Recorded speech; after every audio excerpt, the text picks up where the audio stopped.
The two types of video games are fighting bad guys or making numbers go up. All games ever made fall into these two categories. Legend of Zelda, fight bad guy. Tetris, numbers go up. Helldivers, fight bad guys. Balatro, numbers go up. And while most Pokemon games are fighting bad guys, Pokemon Sleep is all about the sweet, sweet numbers. Pokemon Sleep was announced all the way back in May of 2019, but very little was revealed about it at the time, and many were left confused as to how Pokemon could possibly integrate itself into the act of sleeping. A question that will be left unanswered for over 4 years, as the game wouldn't be mentioned again until 2023, with an announcement trailer confirming that it will be released that summer. And following a brief beta test, Pokemon Sleep was made available worldwide by the 20th of July.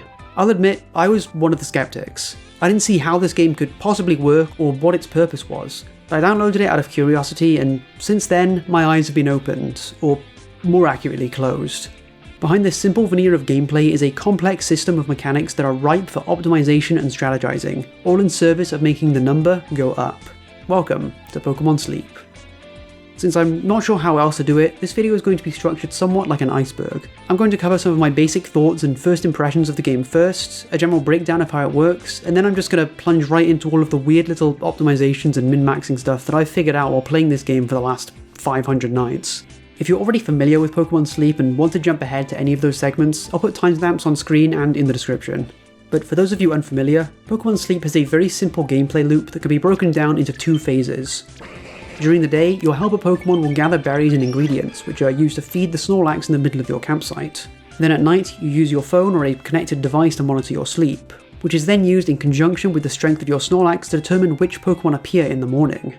These Pokemon can then be added to your team by feeding them biscuits to earn their friendship, and recording their sleep styles in your sleep decks gives you experience and resources which can be used to power them up.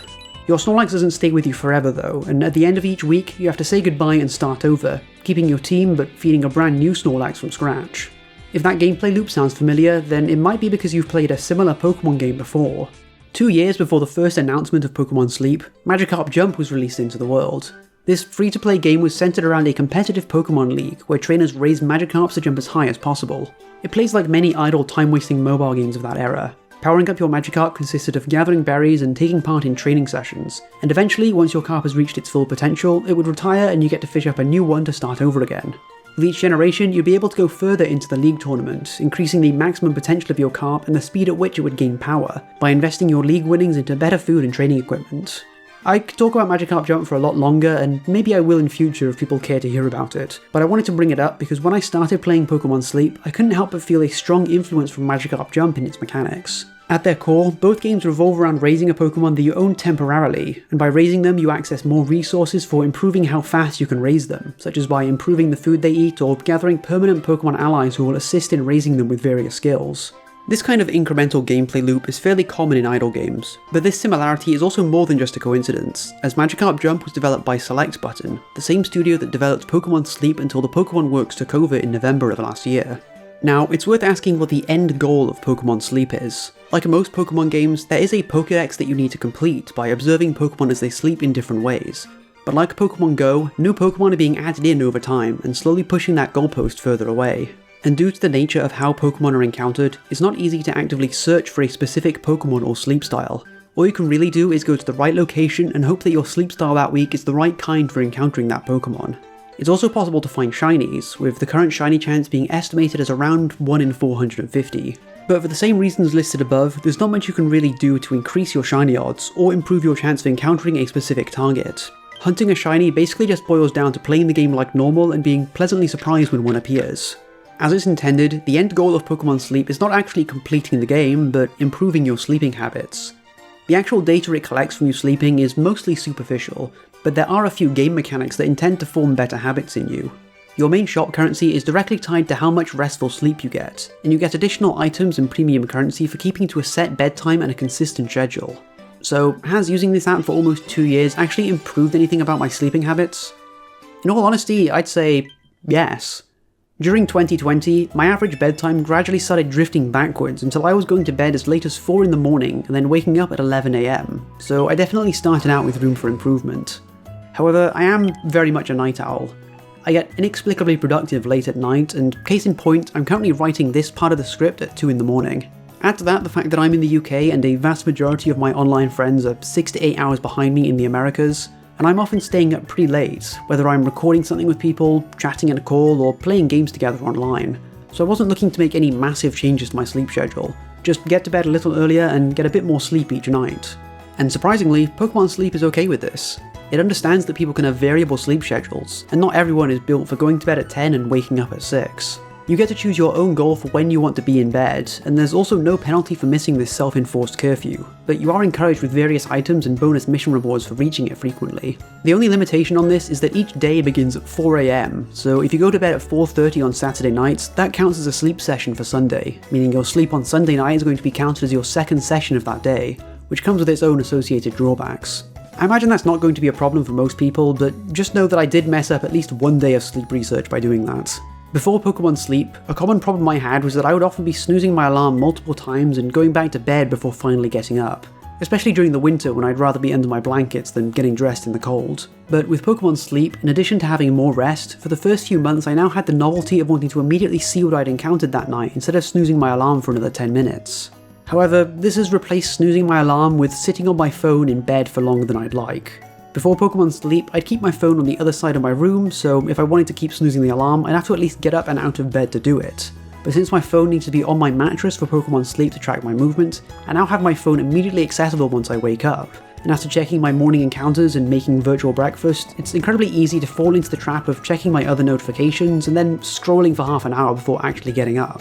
The Pokeball Plus accessory offers a solution to this problem, being a device that can measure movement without needing your phone on your mattress, as well as having a few other small benefits within Pokemon Sleep and Pokemon Go. But at a cost of £60, I didn't think this was really worth the price tag for me. Fortunately, the game updated a few months ago with support for various smartwatches that can monitor sleep data. And since I already happen to own a compatible device, I now have the option of using that to track my sleep instead, putting my phone back out of reach. Now of course, like most Pokemon games, you're free to play however you want. If you just want to pick your favourite Pokemon, look at their cute sleeping animations and slowly fill out your sleep style decks at your own pace, that's great. But that's not for me. I'm an optimizer. If a game gives me a number and a way to make that number go up, I want to know everything about how to make that number go as high as it can and as fast as possible. And much like in the competitive Pokemon scene, that will mean choosing Pokemon that are optimal over ones that might be your preferred favourites, as well as scrutinising everything that you catch to determine how good its individual stats are. To start with, let's look at how Pokemon are built up from a stats perspective. Every Pokemon is divided into one of three specialties: berries, ingredients, and skills. Berry Pokemon will find double the amount of berries, ingredient Pokemon will find larger quantities of ingredients, and skill Pokemon are able to store up to 2 skill procs at a time. Each Pokemon also has a base frequency visible on its stat screen, which is how often it collects berries and ingredients. Ingredient and skill Pokemon are generally more likely to find ingredients or trigger their main skills, but those odds are also dependent on each species, and aren't necessarily tied to those specialties. These categories are also predetermined, so every Cyndaquil will always be a berry specialist, and every Charmander will always be an ingredient finder. But there is still variance in the form of subskills and natures, which will influence how effective an individual Pokemon could be on your team, and it's worth analysing these to decide whether it's worth investing into them. Natures are pretty much the same as they are in the main game, with most natures increasing one stat at the cost of lowering another. Instead of attack, defense, special defense, and speed, natures instead modify helping speed, energy recovery, ingredient finding, main skill chance, and experience gains respectively. Helping speed natures are a 10% modifier, ingredient finding and main skill chance are both 20%, and experience gains are affected by 18%. The only natures that don't have a consistent modifier are natures that affect energy recovery, as they will increase the rate of energy by 20% but only decrease it by 12%. A Pokemon's subskills are also randomized for every encounter, and will unlock sequentially as your Pokemon hits specific levels. These have additional modifiers such as increased helping speed, ingredient finding chance, or even passive buffs to your experience, research rank, or dream shard gains while on your team. So how do we know which stats are good and which ones are not so good? Most obviously, help speed up is always good, and help speed down is objectively a bad nature to have. It makes your Pokemon 10% less efficient, and unless it's a rare Pokemon with very good subskills to make up for it, you might be better off just looking for another, as there's no situation where it's better for your Pokemon to be working slower. As for other natures and subskills, those will depend on what you want the Pokemon to do, but here's a quick general guideline based on their roles. For Pokemon you want to find berries, you ideally want to stack up on help speed buffs like helping speed and helping bonus, which also increases the overall productivity of your team by 5%. Helping bonus is a really good subskill in general, and having a full team with this skill means a cumulative 25% increase in their helping speeds. But the most important subskill for berry Pokemon is Berry Finder S. This skill makes them find one additional berry at a time, and this is basically a must-have for any berry finder you plan to invest heavily into, as it's a flat 50% increase in their strength, better than basically any single modifier to helping speed that you could ask for. Having a nature that decreases ingredient finding can also benefit you, and getting subskills that increase ingredient chance are effectively a decrease in the chance of finding berries. Skill Trigger isn't bad if it has a useful main skill, but otherwise it's a skill slot that could have gone to something more directly useful like helping speed. Inventory slots are also kind of useless on berry Pokemon for reasons that I'll go into later. Lastly, the type of your berry finder is also going to be very important. A Pokemon's type will change the kind of berry it finds, and each week your Snorlax will have 3 specific berries that will give it twice as much energy, meaning you ideally want to be using berry finders of those matching types. Each type is associated with its own berry from the main series of games, such as Oran berries for water types, Durin berries for grass types, and Pecha berries for fairy types. But for the sake of simplicity, I'm just going to be referring to these as water type berries, grass berries, fairy berries, and so on. On Greengrass Isle, these types are randomized each time you get a new Snorlax, but in every other area, Snorlax will have the same preferences every time, meaning a good Feraligatr is always going to be helpful on Cyan Beach, and a good Typhlosion will always benefit you in Torp Hollow. For ingredient finders, subskills and natures that increase the help speed and ingredient finding chance are obviously ideal, and inventory increases are also not bad if you aren't planning to check your phone constantly throughout the day, as ingredients will take up inventory space and they'll stop finding more when it gets full. But of course, the most important thing to look for in an ingredients Pokemon is the ingredients themselves. Every Pokemon species has 3 possible ingredients that it can find, one that's unlocked by default, and 2 that unlock at level 30 and level 60. The first ingredient slot is guaranteed per species, and the second and third slots are either a brand new ingredient or a larger quantity of one of the previous possible ingredients. For example, Ditto's first ingredient is oil, its second ingredient is leeks, and its third ingredient is Slowpoke Tails. So when you catch a Ditto, its ingredient lineup could have oil, leeks, and Slowpoke Tails, or maybe oil, leeks, and then more leeks, or even just 3 slots of oil in increasing quantities. Looking for an ingredient finder that only finds a single ingredient type can be very beneficial, as the level 60 unlock will result in a good chance of finding a very large amount of that ingredient, and this allows you direct control over what ingredients your team is gathering, with less involvement of random chance. But some of the strongest recipes will require up to 4 different ingredients, so unless you plan to have 4 types of ingredient finders on your team at a time, or plan to swap them out throughout the day to manage your stockpile, it can be useful to have some ingredient finders that can find 2 types of ingredients for you. For example, Dream Eater Curry is a strong recipe that requires tomato, potato, milk, and cocoa, so I have a Victory Bell that finds tomato and potato, and a Blastoise that can find milk and cocoa, leaving me with 3 extra team slots for berry finders or skill Pokemon. The type of your ingredient Pokemon isn't as important as it is for berry finders, and instead of basing your ingredient Pokemon on the type of berries Snorlax wants each week, you'll want to choose them based on the type of food Snorlax wants to eat, which is a random selection from either desserts, salads, or curry, each with their own recipes that can be assembled from your available ingredients. You have to discover these recipes yourself, but you can look them up fairly easily, and after making one for the first time, it will appear on your recipe list, as well as showing you its current power and whether you have the right ingredients to make it. For skill Pokemon, it's useful too for these to have speed up and inventory up skills, with the most important being Skill Trigger. Every time a Pokemon finds berries or ingredients, it also has a small percentage chance of finding a skill use at the same time, so increasing speed also increases the average rate of using their skill. Skill Pokemon can have 2 of these stocked up at once, while other Pokemon can only hold 1. If a helper's inventory is full, it also no longer has a chance of finding a skill use, so having a large inventory and a lower ingredient chance is the most optimal setup if you aren't checking your phone frequently. The utility of a skill Pokemon also rests on what its main skill does, and how often it can trigger it. These skills have a variety of unique effects such as giving energy to Snorlax, finding bonus ingredients, or even copying other main skills. You can also find subskills that raise the level of your main skill to improve its effects, which can be incredibly useful at lower levels, but you can also raise the level by using main skill seeds. These are kind of rare, but recently they were added to the free monthly shop, so you can now get 1 per month using your sleep points, making these level up subskills slightly less valuable. The level of the main skill also goes up by 1 when you evolve your Pokemon, but wild Pokemon always have their main skill at level 1 when caught, even if they're already in evolved form. Meaning for skill Pokemon, it's ideal to catch them at their lowest possible evolution stage to get the most benefits from their skills. It's also worth keeping in mind that Pokemon with branching evolution paths like Eevee and Curlier can change their main skill depending on what form they evolve into, so you should be certain that you're going to get the main skill that you want before you invest in them. When deciding if a Pokemon is going to be worth powering up, I'd consider the level 10 and 25 subskills at the highest value. Right now, level 60 is the current level cap, so skills at level 75 and 100 are entirely unobtainable for the time being. They're also going to be such a huge investment that they shouldn't be factored heavily into how useful they'll make your helper. Even level 50 will take a while to reach, so if your berry finding Pokemon has Berry Finder S at level 50, you might have to wait a while before it reaches its full potential. It's also worth noting that a Pokemon you use for berry gathering doesn't necessarily have to be a berry specialist Pokemon. Despite being a skill specialist, right now the best psychic type berry finder is Gardevoir, due to the current lack of any psychic type berry specialists. Gengar and Dragonite are also very powerful with berry finding S due to their incredibly high speed, as are Jolteon and Raikou, although these two are both outclassed by berry finder Raichu. The same logic also applies to skill users and ingredient finders. The Slowpoke line are skill specialists, but they unlock Slowpoke tails at level 30, the strongest ingredient in the game that is almost entirely unique to their line, and can only otherwise be found by Ditto at level 60. So having a Slowking or a Slowbro with a high ingredient finding chance is a good way of accessing Slowpoke tails early. Ditto and Mr. Mime are also ingredient finders, but both have access to a unique skill, so it wouldn't be terrible to get one that has skill trigger benefits. On the topic of powering up, it's probably worth going over exactly how your Pokemon get stronger.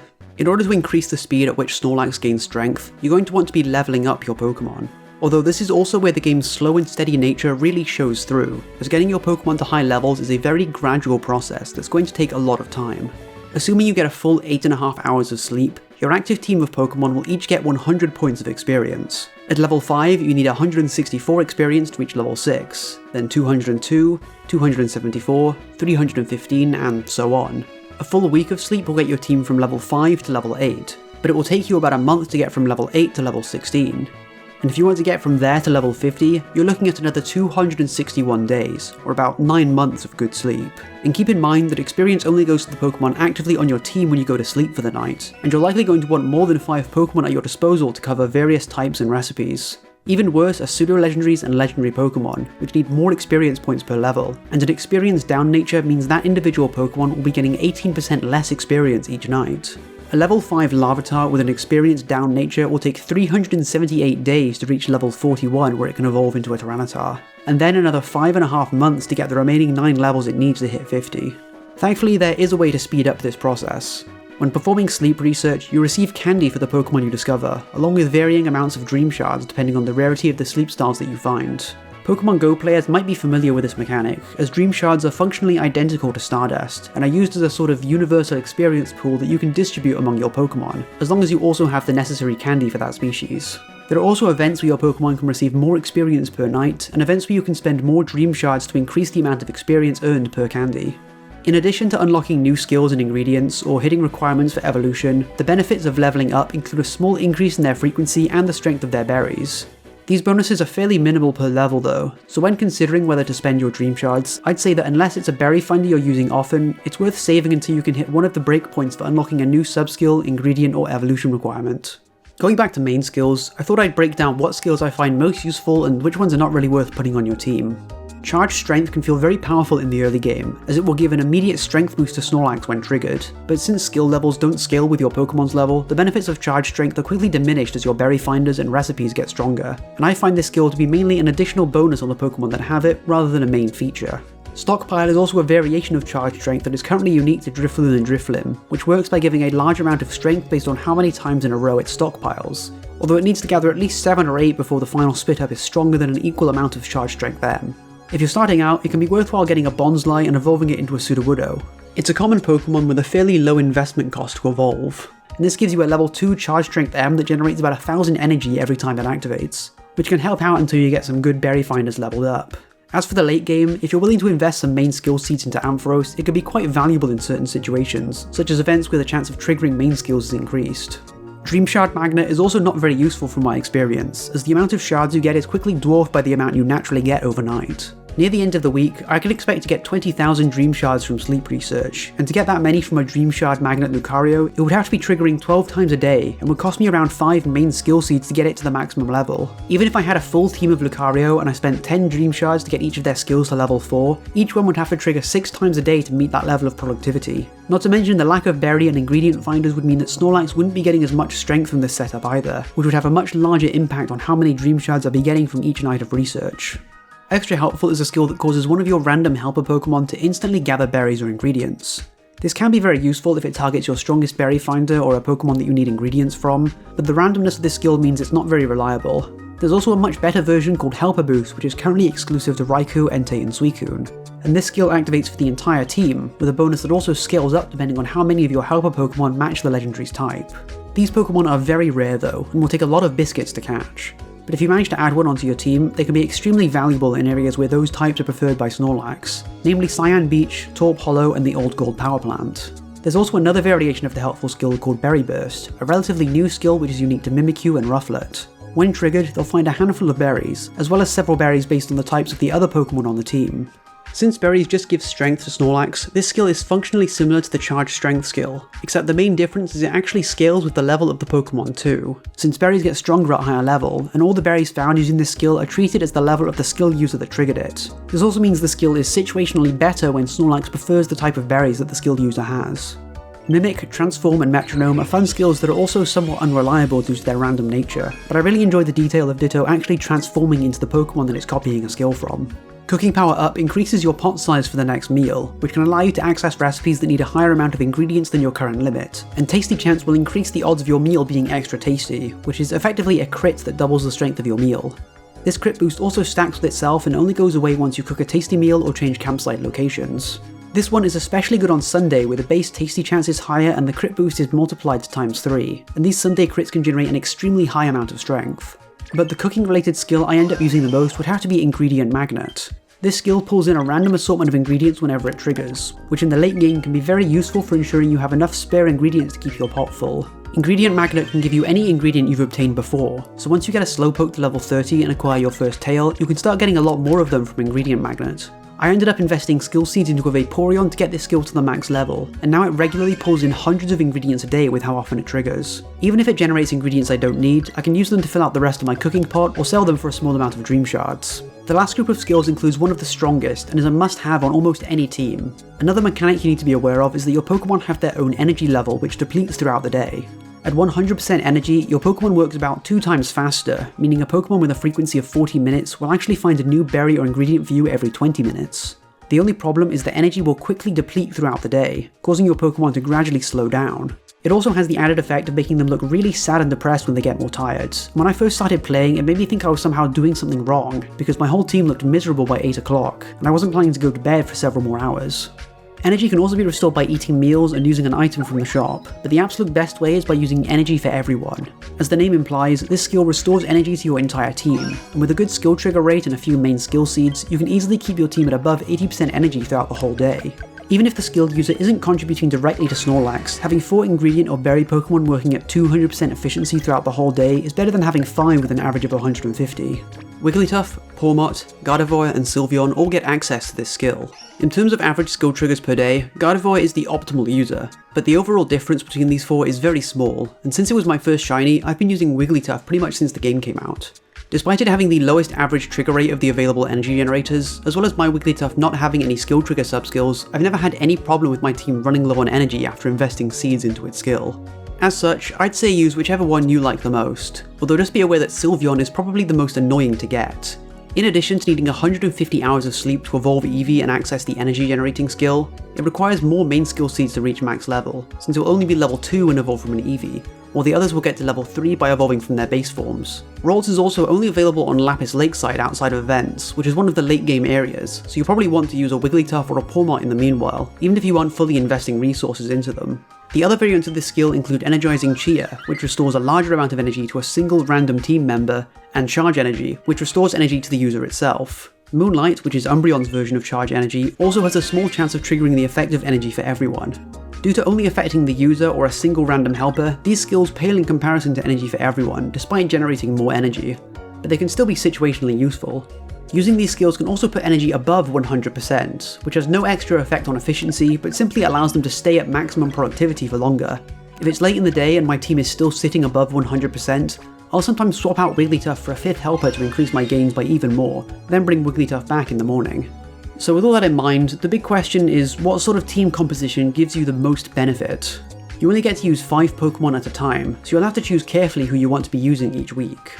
Since the berry types will depend on what area you're in, and the types of recipe Snorlax wants will be randomised each week, there's no cut and paste best team that I can give you, as you'll have to adapt your helpers every week to get the most out of them. On an average week, I tend to run 2 berry Pokemon and 2 ingredient Pokemon that can fit Snorlax needs, alongside my Wigglytuff for generating energy, and occasionally bringing in Vaporeon for extra ingredient gathering, such as a week where the bonuses to cooked meals are higher or I'm using a camp ticket to raise my pot size and access stronger recipes. The gains from berries seem to scale higher than those from making meals, and I've seen some super optimized teams before that are running 4 or even 5 berry finders at high levels. But the only problem is that you would need to invest very heavily to make that happen. Gathering the resources to power up, for example, 5 Raichus to level 50 would almost certainly be impossible to do in a reasonable amount of time without using money to buy extra items, and then that leaves you with a team that is extremely good on Old Gold Power Plant, but less effective everywhere else.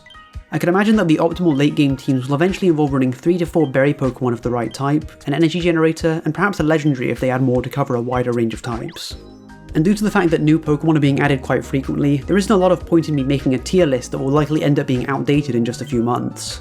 If I'd made this guide back in December, it would already be outdated by the recent addition of Weavile as a strong berry finder, and as I was writing and recording this script, they've also added Rufflet and Paldean Wooper. It would also take me an extremely long time to go over every single Pokemon and describe its pros and cons, so I'll just leave you with these images of the current best berry and ingredient finders made by SwabluPKSL on Twitter, and in the description I'll have a link to a website with more in-depth information about every individual species, such as their skill trigger rates and ingredient finding chance. And with that, I feel like I've covered everything you really need to know about the core mechanics of this game. There are a few other minor things here and there like area bonuses and pot sizes, but they're mostly self-explanatory and don't need much breaking down. However, there are a few more weird optimizations and strategies that I could go into further detail on, and that's what this final segment is going to be about. These are also going to be somewhat disjointed, so I'll have them all individually timestamped for convenience. While the spawning of wild Pokemon each morning is still fairly random, it might be helpful to get a better understanding of how they appear.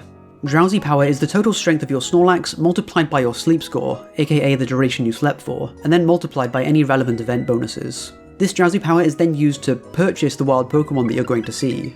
Taken from a list of Pokemon that is determined by your sleeping style, the current rank that Snorlax is at, and the area you're currently doing research in. Each style has an effective cost in Drowsy Power, and the game is basically trying to spend it all when deciding what Pokemon you encounter. For example, Charmander's 1-star sleeping style is available as early as Basic 2, and only costs 418,000 Drowsy Power. But if you wanted to encounter the most basic sleep style of Raikou, you need to be at least Master 9 on Greengrass Isle or Master 2 on the Old Gold Power Plant, and then you need a minimum Drowsy score of 41 million. In actuality, you're going to need more than that, as the game will need enough Drowsy Power to spawn in 7 other Pokemon for you.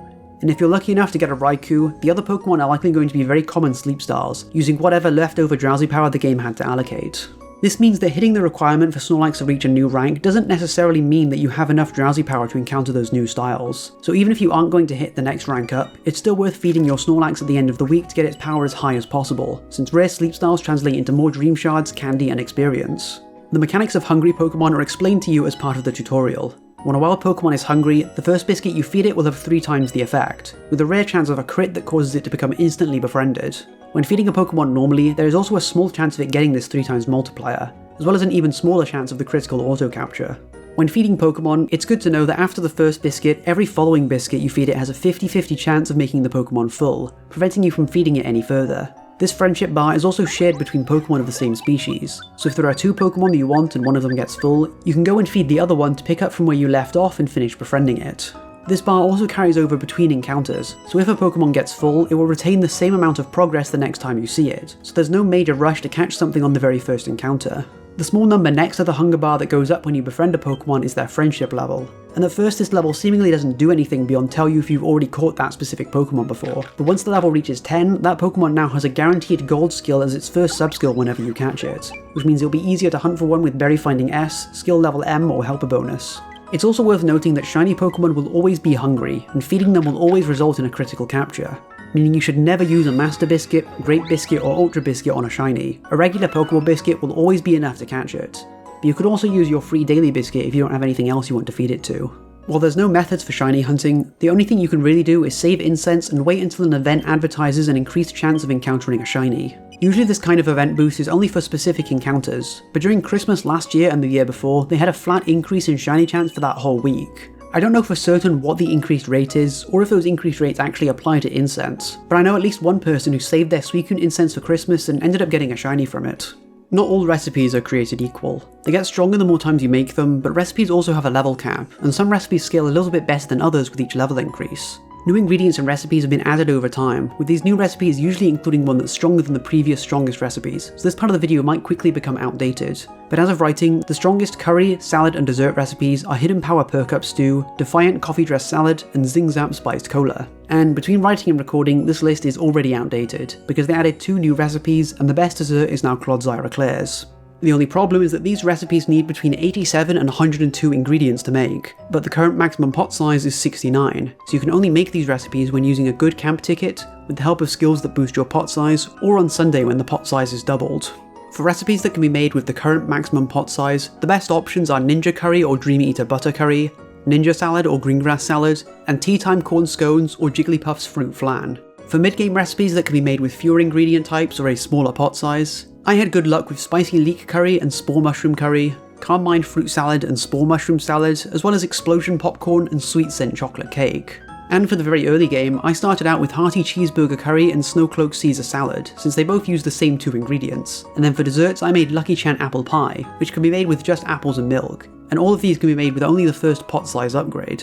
Some ingredients are also stronger than others when added in as extra ingredients to fill out the rest of your pot.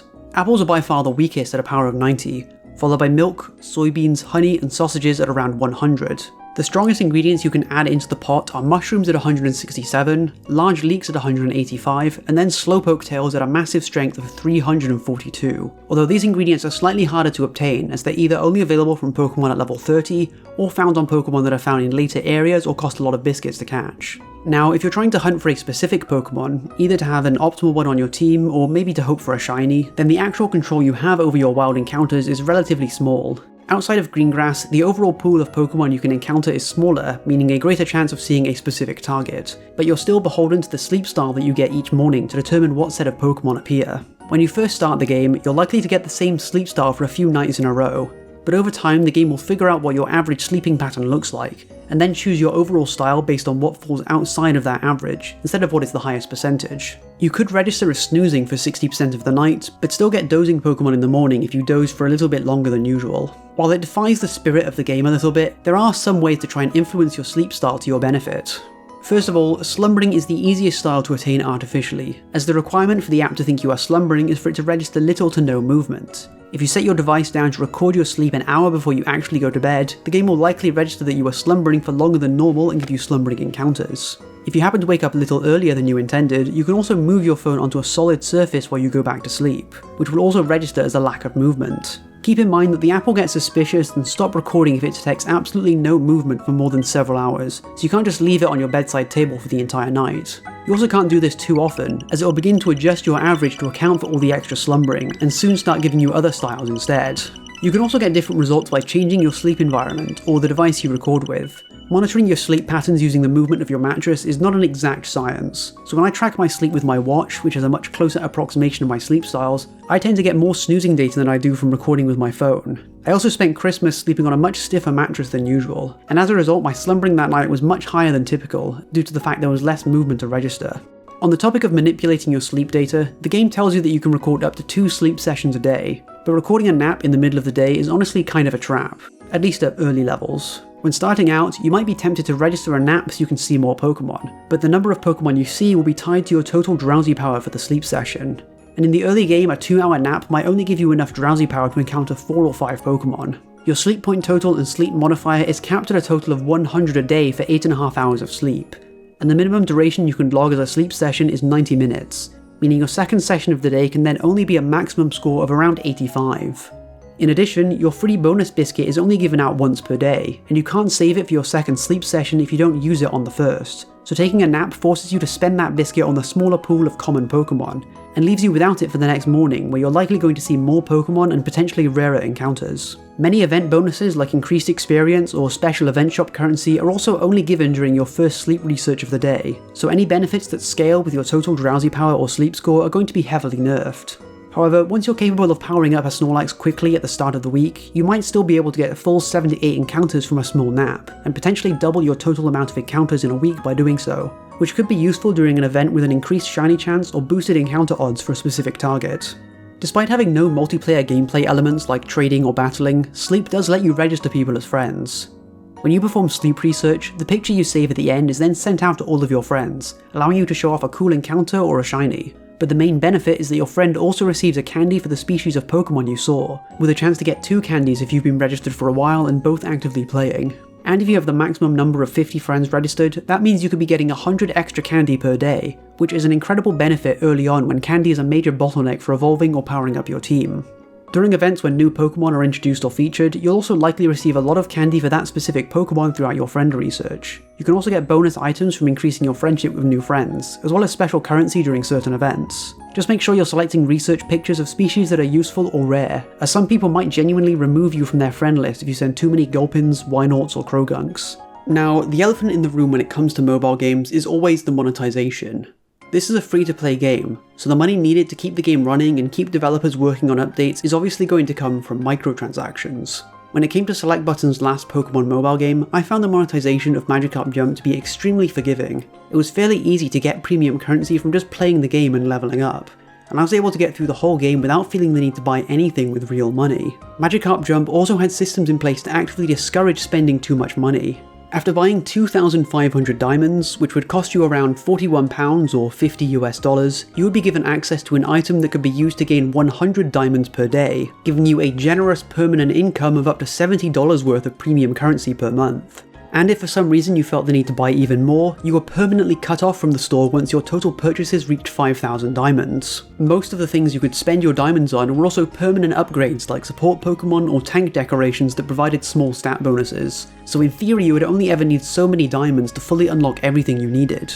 As for Sleep, which also has diamonds for its premium currency, there are several ways to get them without paying money, such as through the free daily shop gift, completing weekly challenges, or by keeping to your set bedtime, as well as occasionally being given out during events. But the things you can buy in the premium shop are generally one-use items like Incense and Biscuits, not to mention they'll rotate new bundles into the shop during events to try and generate more purchases. Some of these larger bundles are also being sold for 3,000 or even 5,000 diamonds, which are equivalent to £40 to £70 in real money. The only permanent upgrades you can buy with diamonds are increasing your storage capacity, and if you aren't planning to spend money on this game, I'd highly recommend doing that with your diamonds before buying anything else. Increasing your ingredient storage is a high priority, as being able to stockpile ingredients will make it a lot easier to make different recipes, without relying on a constant output from your helpers. After that, I'd say your diamonds are best spent increasing your Pokemon storage when necessary, and then lastly put towards item space. If you are going to spend money on this game, I personally think that the Premium Pass is the best value for money. You get an extra 100 sleep points per night, and access to an extra shop with a main skill seed, a subskill seed, great biscuits, cheaper Pokeball biscuits, and a few other useful items, as well as getting a few free items each month like a camp ticket and bonus sleep points. You also get a slightly stronger version of the daily free biscuit, where instead of 3 points of friendship, it now gives you 4. This is a fairly small change, but it's actually a big help. Now you only need to add 1 Pokeball biscuit to catch any base Pokemon with a 5-point friendship meter, without running the risk of it getting full. And on a hungry crit, the biscuit is worth 12 points instead of only 9, allowing it to catch many evolved or rare encounters in one go. As I covered earlier in the video, ingredients and berries take up space in a Pokemon's inventory, and your helper is unable to find any more ingredients or skill charge uses when its inventory is full. This doesn't mean they're entirely useless though, as once their inventory is full up, any berries they would find at their current frequency rate are instead fed directly into Snorlax, which is listed as sneaky snacking when you next check the game. This means that even if you don't check your phone for several hours, your Snorlax will still get at least the full benefit of your berry finding Pokemon, although this does make ingredient and skill Pokemon less effective if you allow them to fill up their inventories often. And since ingredient Pokemon can find large quantities of ingredients at a time, it can be very easy for their inventory to fill up a lot faster than others. So if you're not checking in on the game very often, these inventory slot subskills can be a lot more valuable. But inversely, they can also be somewhat of a waste if you're constantly on your phone and opening the app every few hours to empty their inventory. The good camp ticket is one of the most useful items in the game, and a great way of increasing your chances of encountering good Pokemon during event periods. For 1 week, your Pokemon collect faster, hold more items, and your cooking pot gets 50% larger, meaning you can build up a strong Snorlax much faster. You also get 1 extra Pokemon each night, and it's guaranteed to be hungry, meaning it'll be easier to catch. The increased pot size is very useful at early ranks, as it can give you access to stronger recipes that are otherwise too big for your current pot. With the Premium Pass, you get 1 of these tickets per month, and I tend to save them either for special events where there's a featured Pokemon that I want, or on events where there will be a Drowsy Power multiplier later in the week, such as a full moon weekend. If you want to make the absolute most out of your ticket though, it's worth using it late on a Sunday night right before you go to bed.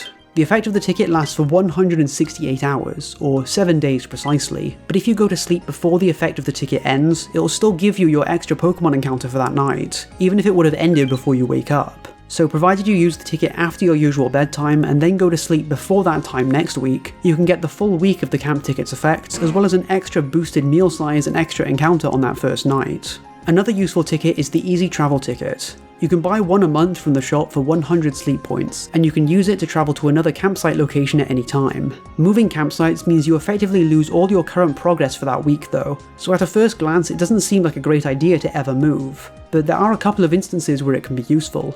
First of all, making progress on a newly unlocked area can be extremely slow to begin with, due to the harsh level curve, the lack of any area bonus modifier, and the likely chance that you don't have any good berry finders yet for that area's types. Maximizing the area bonus in one location will cause the extra bonus to be instead divided among all other research locations. But if you want to raise it slightly faster without spending the whole week there, you could always move there on Sunday after a week of regular camping at a different location, and then collect the full 5% area bonus for finishing the week there, at the cost of missing out on your big end of week research session. But the better use in my opinion is being able to re-roll the berries on Greengrass Isle. Most special events are hosted in this area, and due to the berries being chosen at random, there's a good chance you could get a set of berries that you aren't able to make a good team for. So if there's a good event on and Snorlax gives you a terrible lineup of berries, you can use a travel ticket and choose Greengrass again, which will then give you a new Snorlax with a new set of preferences. As I mentioned before, the current level cap for Pokemon is level 60. This level cap starts at level 15 and increases by 5 for every 5 or 10 research rank levels, the current cap for which is also 60. Being at the maximum level cap is actually incredibly useful, both for Pokemon and research. At level 60, any extra experience that a Pokemon earns goes towards a meter that awards 1 Handy Candy for every 500 excess experience. 1 Handy Candy, when converted into a Pokemon's candy, is only worth 75 experience, so this conversion rate isn't better than just having those Pokemon on your team. But having spare candy is still useful for when new Pokemon are added that you want to power up quickly, or for gathering the candy needed for evolutions. This meter also means that experience-based natures aren't entirely meaningless once a Pokemon reaches its maximum level. The better bonus comes from having a maximum research rank though, as all of your research experience gets converted into Dream Shards at a 1-to-1 rate, which means you'll see your Dream Shard income almost double once you hit the level cap, allowing you to more easily increase your pot size or invest in high level Pokemon. Research rank also affects how many Dream Shards you get from using Dream Clusters, so it's worth holding onto them for as long as possible to get the most out of them. About a year after release, the Good Night ribbons were added into the game.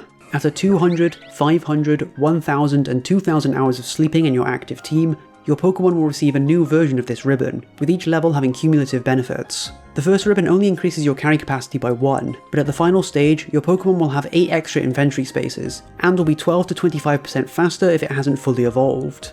This speed bonus is less of an optimization and more of a compensation. It's there to help offset the penalties of using an underleveled Pokemon, presumably to benefit people who aren't hyper-optimizing their teams and just want to use their favourites. They might be cuter, but they're also much less efficient, and this system is there to make them slightly more viable, provided you're really committed to using them on your team. If your Pokemon are fully evolved, the only benefit you get from these sleep ribbons is the increased inventory size, as well as a special version of their portrait to use on your profile. Due to the relatively small difference between their speeds, a Cyndaquil with the maximum 25% boost to having 2 more evolution stages actually becomes faster than a Quilava with the 12% boost for only having 1 more evolution stage. However, both still end up being slower than Typhlosion, as do most unevolved Pokemon when compared to their final stages.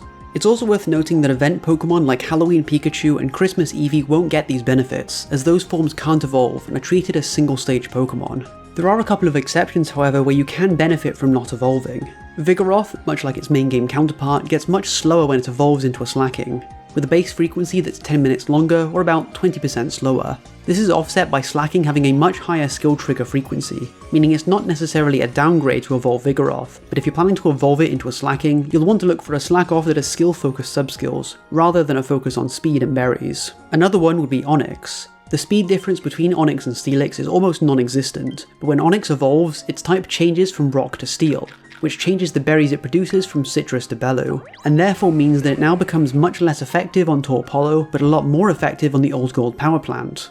Currently, Steelix is one of the best berry-finding Pokemon in the game due to its decent speed and strong base strength of Bellu berries, but if you happen to catch a good Onix, keeping it unevolved might be a good idea until you unlock the Power Plant, even if you aren't going to try and unlock the boosts from the Good Night ribbon. This is a very small thing, but I'd recommend hoarding your Incense whenever you get them. Pokemon Incense is tempting to use immediately, and if it's a Pokemon you still need to catch or hunt a good version of, then you might as well use them, but otherwise it's worth holding onto them for events. Some events have boosted shiny rates for certain Pokemon, and some events have additional benefits for encountering Pokemon of a certain type. Using an Incense adds one extra Pokemon to your encounters for that night, instead of replacing an existing encounter, meaning for events that increase Dream Shards or research experience, adding one extra encounter to your research means getting even more out of that bonus. There are also often events that will task you with using 7 Incense over the course of a week, likely to encourage buying whatever bundles of Pokemon Incense are currently in the shop. But since you can get a fairly ample supply of Recovery Incense from the reward card and leveling up, I just keep a pile of it to use for those tasks, as Recovery Incense is otherwise kind of useless when you have an active energy generator like Wigglytuff. Incense that boost Dream Shards or experience are also best used to stack with an existing event multiplier, and you can even stack them further with gold subskills that increase that modifier even more. By combining a Luck Incense with a 3x event modifier and an extra 1.3 multiplier from 5 Dream Shard subskills, I was able to get a total 7.8x Dream Shard multiplier, which gave me a total of 380,000 Dream Shards in one night, thanks to a Suicune Incense I'd been saving. Speaking of Suicune, the last thing I want to touch on are the legendary Pokemon. Right now there are only 3 in the game, the Johto trio of Raikou, Entei and Suicune, each with their own unique helper boost skill I mentioned earlier. These 3 also have a few unique quirks in how they're treated. Firstly, the game classifies them as special Pokemon, and prevents you from having more than one special Pokemon on your team at a time. Secondly, you can't hold more than 1 Incense of a special Pokemon in your inventory, which are currently unobtainable unless you saved one during their release events. And last of all, the first copy of each special Pokemon you catch will be guaranteed to have a specific nature and subskills, meaning everyone gets the same one.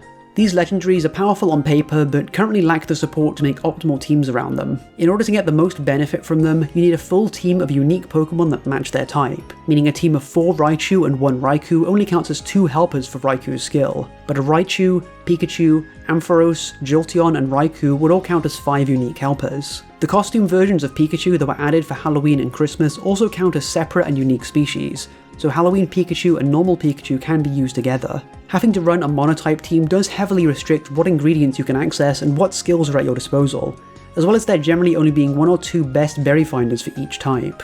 The introduction of Pawmot means you can run energy for everyone alongside Raikou without reducing its skill power, meaning Raikou could make an effective late game team for dumping berries into Snorlax in the power plant, but currently Suicune and Entei lack similar options. But there is a strategy that their skill can be useful for, one that is very unorthodox and somewhat counterintuitive to how the game is meant to be played, but it has the potential to get you an extremely high rank within the very first day of a new week. This strat requires you to use a Suicune, Raikou or Entei alongside a team of your highest level berry Pokemon, using as many as you can that match the legendary's type. From here on out, you need to completely ignore all of them and only check on your legendary. Every time their helper boost activates, the additional help it creates doesn't actually go into your Pokemon's inventory. It instead goes into an extra second inventory space that is reserved for helper skills like this, and that inventory has a capacity of almost 1,000 berries and ingredients. As long as you don't change out your team or claim the berries, your helpers will hold on to this extra inventory space even when changing to a new campsite at the end of a week, at which point you can then drop a figurative berry bomb onto Snorlax and power your way up to a much higher rank than usually possible.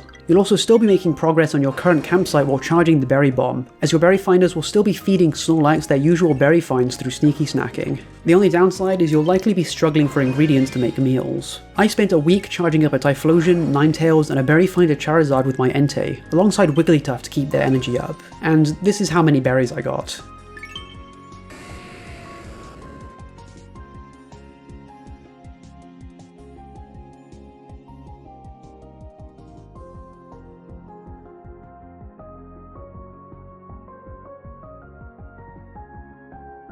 And with Snorlax fortunately wanting leper berries that week, I was able to get 500,000 energy before lunchtime.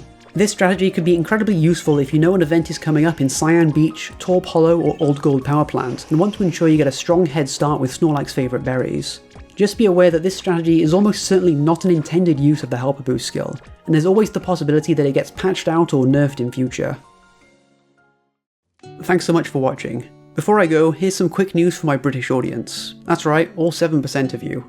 I've been invited by the Pokemon Company to the European International Championship in London this weekend, so if you see me around, feel free to say hi. And if you happen to have a Gen 3 game with you, I might have something cool to trade you in return. If you want more information, be sure to follow me on Bluesky for more details, and thanks again to the Pokemon Company for the invitation. That was brilliant, Candle Meat. Very much enjoyed.